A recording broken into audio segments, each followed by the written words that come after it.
বাংলাদেশ। আজকে আমরা সারা বাংলাদেশের অসহায় আমানতকারীরা পাঁচটি ব্যাংক মিলে যে সম্মিলিত ইসলামী ব্যাংক হয়েছে, আমরা এই পাঁচটি ব্যাংকের সাধারণ এবং অসহায় আমানতকারী। আমি এই কারণে নিজেদেরকে অসহায় আমানতকারী হিসেবে আখ্যা দিচ্ছি।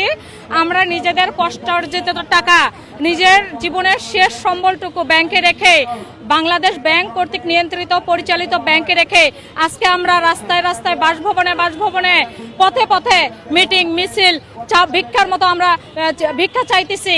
কিন্তু আমরা আমাদের বিগত কয়েক মাস যাবৎ আমরা বাংলাদেশ ব্যাংকের দৃষ্টি আকর্ষণ করতেছি।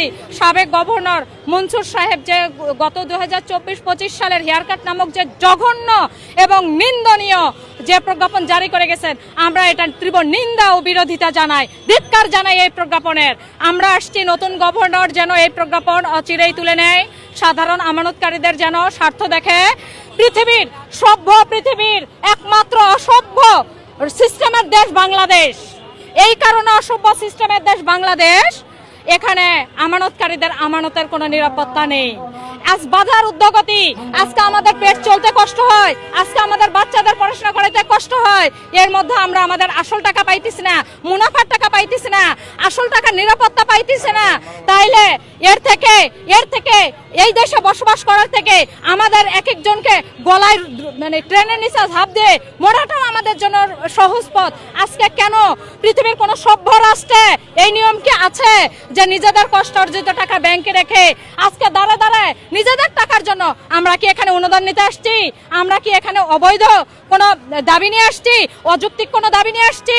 আমরা আসছি আমাদের টাকা আদায়ের জন্য। আমরা আসছি আমাদের সাথে যে অন্যায় হয়েছে, হ্যাঁ, এবং নির্বাচিত সরকার জনাব তারেক রহমান, ইনি এখন পর্যন্ত সাধারণ আমানতকারীদের পক্ষে কোনো সুখবর আমাদেরকে দেননি বা কোনো ব্যবস্থা গ্রহণ করেননি। আজকে সাধারণ আমানতকারীরা আমরা খেয়ে না খেয়ে দিন পার করতেছি। আজকে আমাদের ঈদ উৎসব বলে কি আমরা জানি না। আজকে আমাদের সন্তানদেরকে আমরা ঈদের উৎসব দিতে পারতেছি না। আজকে অসুস্থ ঘরে মা বাবা, সেগুলোকে রেখে ঢাকায় এসে এই রোদের মধ্যে রমজান মাসে আমরা দাঁড়িয়েছি। আমরা কি অপরাধ করেছিলাম? ব্যাংক লস করেছে, সেই দায়ভারকে আমাদের আমানতকারীদের, ব্যাংক ডাকাতি হয়েছে, সেই দায়ভারকে আমাদের আমানতকারীদের। না, এটা হতে দিব না, আমরা কখনো এটা মানব না। অচিরেই যদি এই নিন্দনীয় প্রজ্ঞাপন তুলে না নেওয়া হয়, আমরা ঈদের পরে কঠোর থেকে কঠোর কর্মসূচি দিব এবং আমরা কোনো সরকারি বেসরকারি দেখব না। আমরা সমস্ত ব্যাংকিং ব্যবস্থা অচল করে দিব। আমরা আমানতকারী, এটা আমাদের হকালেলির টাকা, এটা কোনো আমাদের স্যালারি না।